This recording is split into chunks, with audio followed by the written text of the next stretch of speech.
The Pixel 6a just dropped $449. I think that Google kind of missed on the pricing for a couple of different reasons. We've been talking about this a bit on my Discord server, which you guys can join and become a member of the channel for $1 a month. But at $449, I think that the biggest problem with the Google Pixel 6a is the fact that Google is touting the Google Pixel 6's repairability and the fact that Google is now making replacement parts for the Google Pixel 6 easier. Before recording this video, I jumped on Craigslist United States and I looked at Craigslist in a couple of different markets.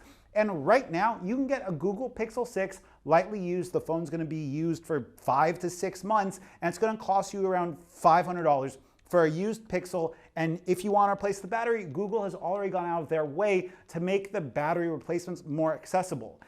If you're not against buying used phones, and for the rest of the world outside of America, I live here in Vietnam, and I know in a lot of other countries like India, phone repair shops are everywhere. Phone repair parts are everywhere. And you see people regularly using 2- 3-year-old flagship devices that have either been repaired or bought used or bought slightly used. When I bought my Pixel 6, it was 99% like new in box, and the phone has been flawless. There was absolutely no signs of wear or tear on the device, and regularly phone shops will sell these lightly used devices at a very, very reduced rate from what they are brand new. Because Google is launching the 6a with Android 12 instead of Android 13, you don't have any other long-term software support benefit from getting the 6a model. I think that Google definitely kind of missed the mark at the $449 price point. I think that at a $399 price point, it would have made a lot more sense, and it would have given people a little bit more reassurance and more willingness to compromise on 6 GB of RAM. We already know in the past that Google using 6 GB of RAM on their devices has ended up with stuttery or worse performance just kind of in general. So Google introducing this at a spec that's kind of worse than the Google Pixel 6 is a little bit puzzling to me. The second thing is just Android 12 in general. Now, Android 12 on my Google Pixel 6 hasn't been super buggy.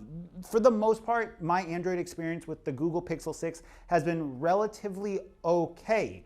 That said, I'm now running Android 13 on my Pixel 6, and you guys can check out a video I did all about that, and I'll have that linked up here for you guys.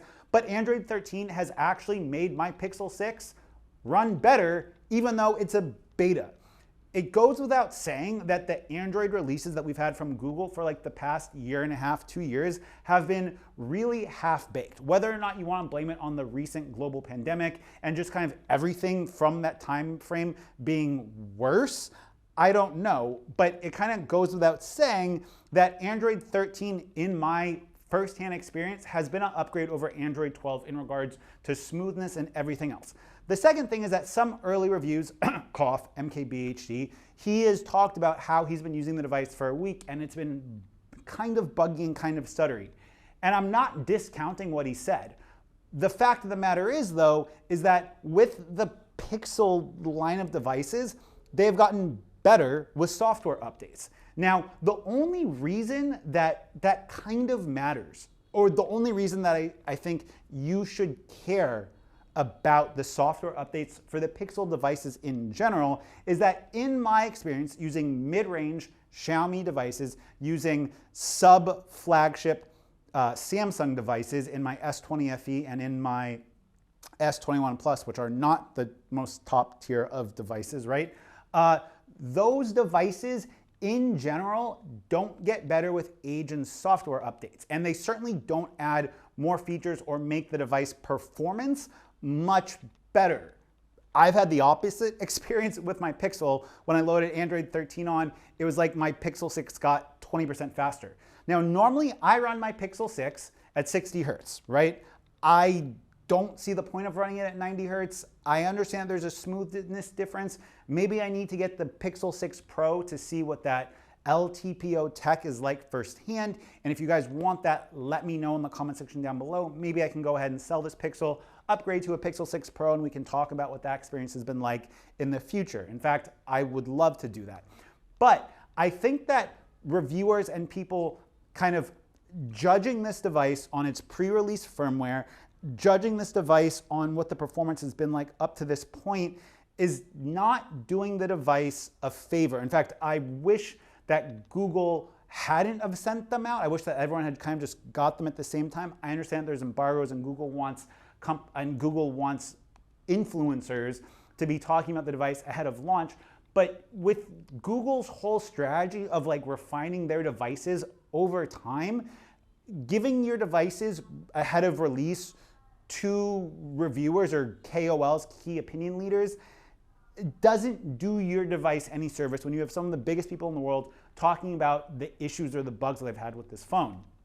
So with that kind of in a nutshell, with that kind of cordoned off, I think that we should talk about some of the downsides of the Pixel 6a, because there are downsides, right? The screen is a slightly dimmer screen. The fingerprint scanner doesn't look to be much better than the fingerprint scanner we have in the Pixel 6. And this entire idea of like a Google ecosystem and buying into the Google software ecosystem is good in the future. But right now, at the moment, we don't have enough Google products to create that all-encompassing ecosystem where devices work well together. That's just how it is. So I think that as much as the Pixel 6a is a good choice, I think it's a good choice for people like my dad that bought a Google Pixel 5a 5G. Those are people that are not going to be able to tell the difference between a 60 hertz or a 90 hertz. Those are people that are not going to understand the finite differences in the computational photography and what can be done with the larger sensor.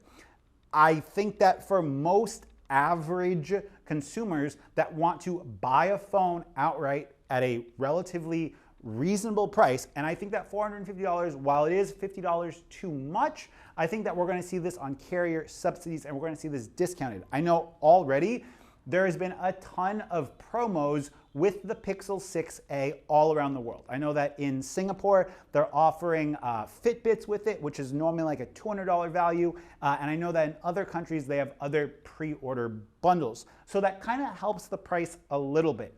That said, if you are a power user, you would be someone that would be aware of Google going out of their way for fixing replacement parts, etc. You would also be aware that there are tangible differences between the 6a and the 6. I feel like the Pixel 6a is at this weird like place where Google just made this device to be free or a low-cost carrier subsidized device, and it's less of an enthusiast phone than what we've seen in the past. That said, if we compare it to other phones coming in at that price point, those other devices are less likely to do well with age. And for people to say that the Tensor chipset isn't a flagship chipset, it's kind of mislabeling it. I would call it a flagship chipset, just not a 2022 flagship chipset, because the device launched last year. The things that make the Pixel 6, in my experience, such a flagship device are features that I can only do with my Pixel 6. Things like the voice-to-text feature, which have dynamically changed the way I use it. The deep integration of Google Assistant, me not needing to necessarily use my phone that much. And on top of that, the fact that all of the services like my calendar, my email, my notes, and all that stuff works seamlessly with that deep integration make the experience on Pixel something that's just not like easily replicable. Like even the iPhone 13 Pro Max with Siri isn't going to do the same kinds of things in the same way as the Pixel does. Now, whether or not the average consumer values Google Assistant, then that's kind of left up for debate.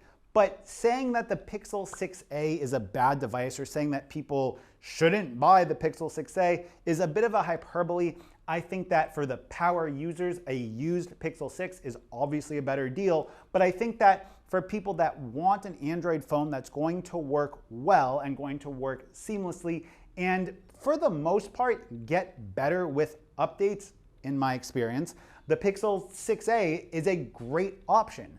I wouldn't compare the Pixel 6a to any of the phones coming out from Chinese brands. I wouldn't compare it to any of the Realme GT Neo. I wouldn't be comparing this to a Poco F4. I wouldn't be comparing it to any of those because for the most part, software support is not the same and repair parts are not going to be the same and integration to Google services is not going to be the same.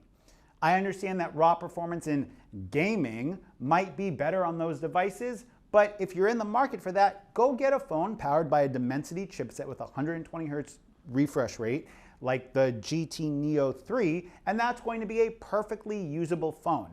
I think that for people that want to be able to take the best pictures possible and just have the phone that works, very much like an iPhone for Android, the Pixel 6a is a no-brainer choice. But what do you think? And if you guys like these videos, if you guys like these videos, go ahead, give me a like. If you love them, consider subscribing or becoming a channel member. It goes a long way to supporting the channel. Until next time, it's been Mitchell. Peace.